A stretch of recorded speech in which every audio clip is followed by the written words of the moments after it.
Hi, this is Dr. Ian McLean. I wanted to take a few minutes to talk about removing PPE or doffing PPE at the end of an emergency dental procedure. Something I wanted to touch on at the beginning is what I have here is an outpatient dental facility. I do not have negative pressure rooms. I am not treating any patients with confirmed or suspected cases of COVID-19. So that'll start to thorough screening before the patient ever enters the building. We're doing that over the phone and then screening again once they arrive. Any patient with a confirmed or suspected case of COVID-19, I'm going to refer to a facility that is equipped to manage that.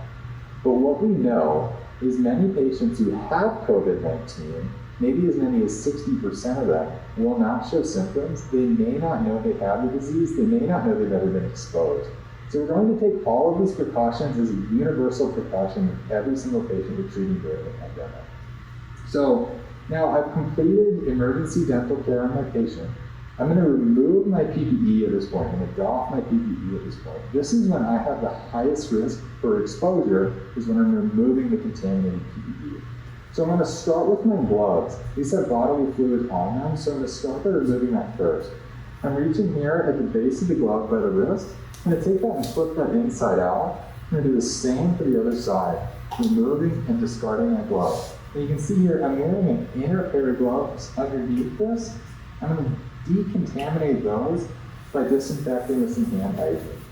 And I'm doing this. To do this appropriately, it takes 20 seconds. I'm covering every surface of my glove and then in between.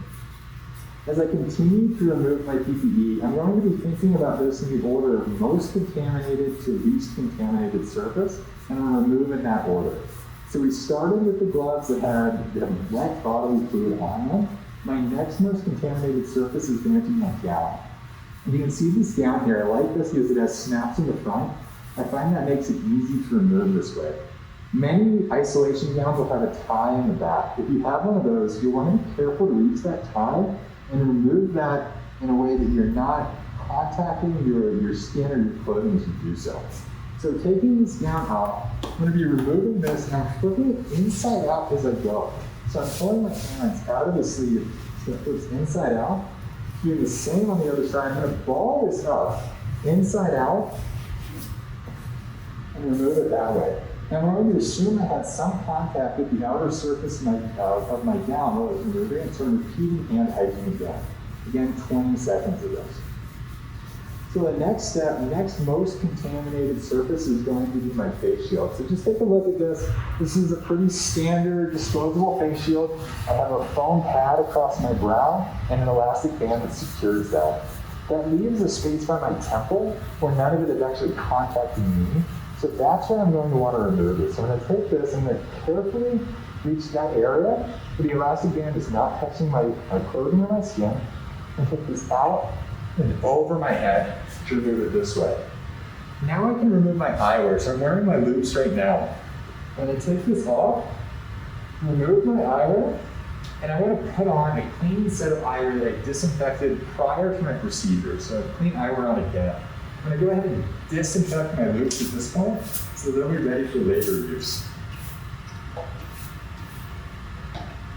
Now that I have all this off, you can see a little more clearly that I'm wearing a level 3 surgical mask over an N95 respirator.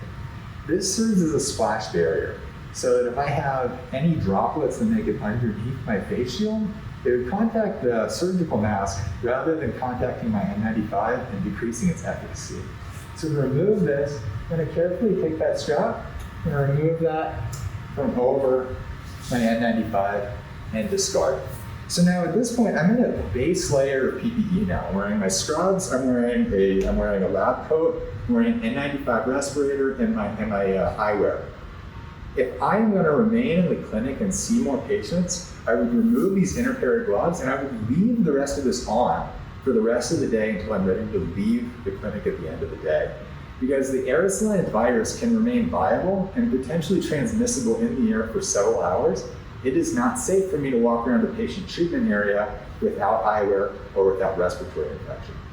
Now, for the sake of this demonstration, this is the end of the day. I don't have any more patients after this. So I'm going to go ahead and get ready to go home. So I'm going to follow through again with hand hygiene. I'm not going to do a full 20 seconds of this because you'll get sick of watching me, but I'm going to take off my eyewear next. So removing this eyewear, taking this off, Immediately disinfecting again, so this will be ready for later use the following day. Now, I have my lab jacket here. I'm going to take this off the same way I removed my isolation gown. I want to flip that inside out and away from my body. And then I'm going to launder this on site. So I have laundry here. I'm going to go ahead and clean this here and keep it here. Now, if you don't have laundry on site, something many of my colleagues are doing is they're taking that item of clothing that needs to be laundered and they're going to put it in a clean bag that can also be washed, something like a cloth bag, and they'll take it home. So this will be clean on the outside with their contaminated clothing on the inside. They can take all of this home and they can wash the clothing and the bag once they get home. So now, finally, I'm ready to remove my N95 at this point. If you take a look at that N95, it has two straps. There's a lower elastic band and an upper. I'm gonna remove that lower band first, digging this out carefully over my face. I'm gonna go ahead and set it here, careful not to have any contact with my skin. I'm gonna remove that upper band next and remove it that way. So now I'm down to my scrubs. I can go ahead and remove these inner gloves and discard. Something I want to touch on now, I wore a different set of clothing here, and then I changed into my scrubs once I arrived at the office, laundering the scrubs on site just like my lab jacket. So before I go home, I'll change back into my clean clothes and launder these. Again, if you can't launder on site, you can take those dirty scrubs, you can put them in that bag that you can launder as soon as you get home. So I'm going to drive home in my clean clothes. That way I'm not taking any potential contaminants and putting them in my car.